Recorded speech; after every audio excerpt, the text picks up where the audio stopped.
Signed.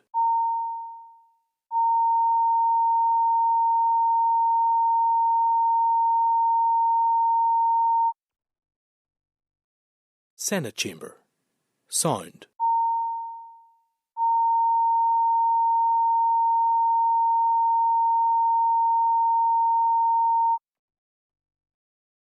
Senate Chamber. Signed.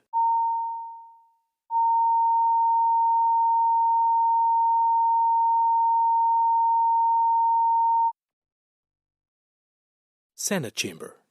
Signed.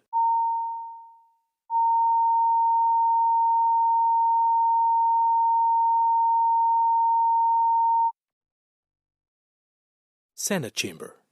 Signed.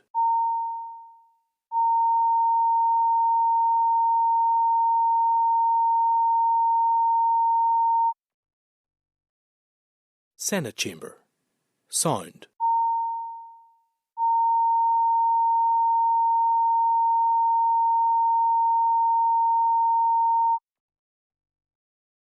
Senate Chamber. Signed.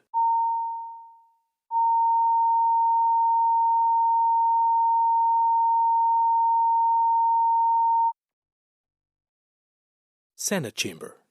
Signed.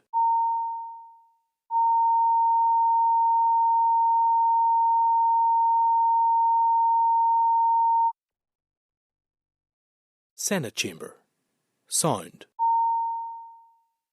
That's fine. Emer has flashcards for column gilding. Flashcards. Explaining laminated. Senate Chamber. Signed.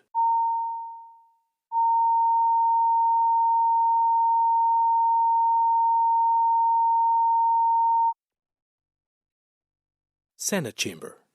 Signed.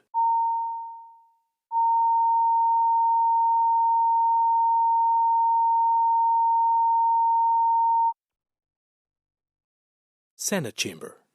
Signed.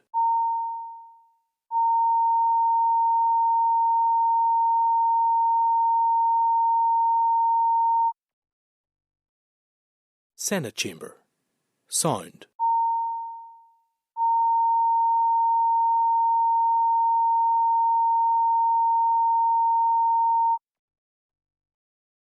Senate Chamber. Signed.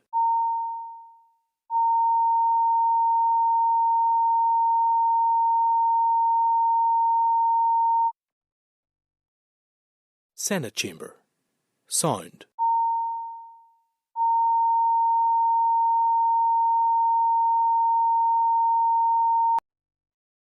Committee Room 29. Signed.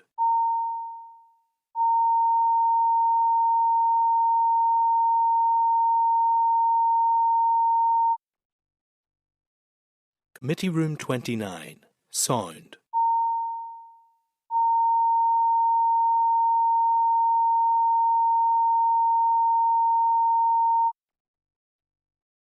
Committee Room 29. Signed.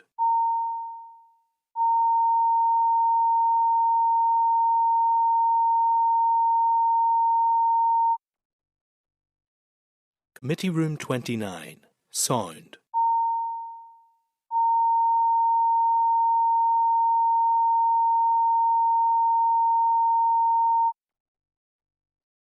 Committee Room 29. Signed.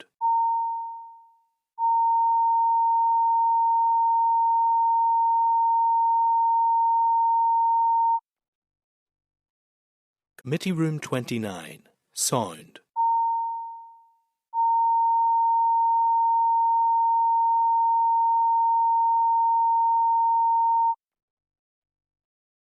Committee Room 29. Signed.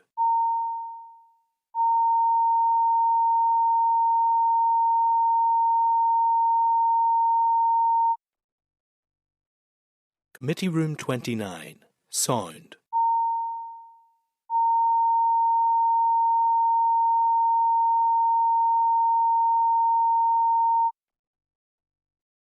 Committee Room 29. Signed.